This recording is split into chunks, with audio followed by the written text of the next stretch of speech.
आज हम हथेली में अंगूठे की बात करेंगे। अंगूठा से हम बहुत कुछ व्यक्ति के जो पर्सनालिटी है, व्यक्तित्व है, उसके बारे में हम बहुत कुछ जान सकते हैं। तो उसी क्रम में हम यहाँ पर बात करेंगे अंगूठे की जो लंबाई है इसको लेकर के, और जो अंगूठा का जो नाखून है, इन दो बातों को लेकर के हम चर्चा करेंगे कि लंबाई और अंगूठे पर जो ग्रह का प्रभाव है किस तरह से पड़ता है। सबसे पहले आप ये जान लें कि अगर अंगूठे की लंबाई जितनी ज़्यादा होगी, यह बतलाता है कि जातक की जन्मकुंडली में जो लग्नेश है, अर्थात जो लग्न का स्वामी है वह उच्च राशि में होगा, और साथ ही जो उसका जन्मकुंडली का तीसरा खाना है वह भी पावरफुल होगा, मजबूत स्थिति में होगा। अंगूठे की लंबाई छोटा है, मध्यम है, तो ऐसी स्थिति में जातक की जन्मकुंडली में लग्नेश की स्थिति उतनी अच्छी नहीं होगी। बहुत अगर छोटी है तो नीच में होगा, मध्यम है तो फिर सम में होगा, और साथ ही जन्मकुंडली का जो तीसरा खाना है वह भी कमज़ोर होता है। कहने का मतलब है कि अंगूठे की लंबाई से हम जन्मकुंडली के जो लग्न की स्थिति है उसको, और जो जन्मकुंडली का तीसरा खाना है उसके बारे में हम जानकारी ले सकते हैं। जनरली अंगूठे की लंबाई के हिसाब से उसके नाखून की लंबाई भी होती है, लेकिन कभी कभी नाखून की लंबाई छोटी बड़ी हो सकती है।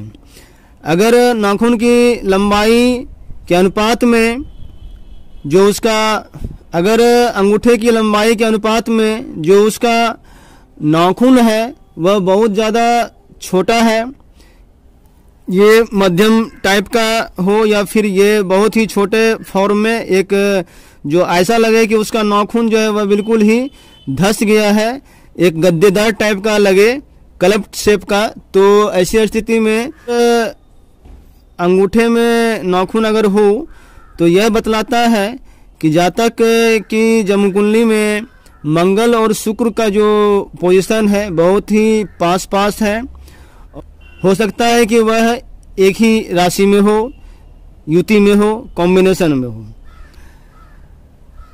मंगल और शुक्र अगर एक ही राशि में हो तो यह बतलाता है कि आप दोनों अर्थात जो पति और पत्नी हैं तो पूर्व जन्म से ही कि आप पूर्व जन्म में भी पति पत्नी थे। ऐसा कोई जरूरी नहीं है कि मंगल शुक्र अगर एक ही राशि में हो तो उनका वैवाहिक जीवन बहुत ही सुखद होगा। हो भी सकता है, नहीं भी हो सकता है। ऐसा कोई जरूरी नहीं है कि पूर्व जन्म से अगर पति पत्नी हैं तो इस जन्म में भी उनका वैवाहिक जीवन अच्छा होगा, सुंदर होगा, सुखद होगा। हो सकता है कि एक ही आदमी के साथ रहते रहते आप बोर हो गए होंगे। जन्मकुंडली में अगर मंगल शुक्र एक साथ हो तो अक्सर ऐसे लोगों को, खास करके जो भी पति हैं पत्नी हैं, दोनों को ही आग से दिक्कत रहता है। अगर व्यक्ति का अंगूठा अगर इस टाइप का हो तो जातक स्वभाव से कुछ जिद्दी, हठी होता है। अक्सर उसके जो संबंधी हैं, जो उनका दोस्त है, रिश्तेदार है, उनसे रिलेशनशिप में कमी आती है। बात बात पर किसी बात को लेकर के अक्सर झगड़ा हो जाना यह आम बात होती है। सेक्सुअलिटी, कामुकता भी कुछ ज़्यादा होता है जातक में। उम्र बढ़ने के साथ इनके मेमोरी में भी कमी आती है। इस तरह से हथेली में अंगूठे से हम शुक्र पर्वत की स्थिति को जन्मकुंडली में देख सकते हैं, क्योंकि यह शुक्र पर्वत की ही उंगली है। हथेली में अंगूठे की लंबाई और नाखून की स्थिति से हम शुक्र ग्रह को जन्मकुंडली में देख सकते हैं कि जन्मकुंडली में शुक्र ग्रह कैसा है, उच्च राशि में है, नीच राशि में है।